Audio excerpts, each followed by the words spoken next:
Human history is fluent in the language of coercive power. Empires rise through force.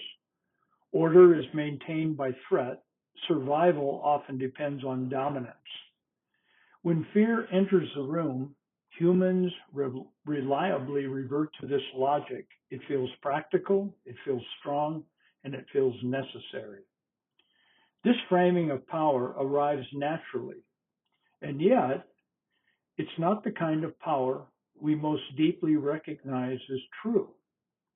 Across cultures, stories, and generations, we consistently identify a different kind of power as more compelling and more trustworthy. Not the power that overwhelms, but the power that gives itself. Not the power that controls, but the power that disarms. That's striking. If coercive power were ultimate, it would be the most admired, but it isn't.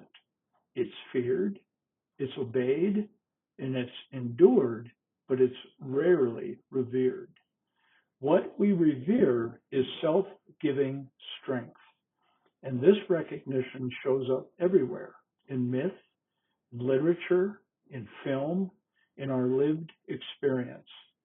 When someone absorbs harm without returning it, when someone refuses retaliation, when someone chooses mercy over revenge, we sense that something profound is taking place. That moment unsettles us, not because it's weak, but because it exposes a depth of strength that cannot be coerced or controlled. We pause, we lean in. Something in us knows we are listening to real power. Victor Hugo captured this beautifully in Les Miserables. Jean Valjean is not transformed by punishment, surveillance, or threat. Those only harden him. He is transformed by an unexpected act of mercy, the bishop's refusal to retaliate, his decision to give rather than accuse. This moment does more than forgive Valjean. It dismantles his internal logic. It reveals a power that does not need to dominate in order to be real, and it redirects his life towards wholeness. Psychology echoes this same truth. Shame entrenches behavior. Fear narrows imagination.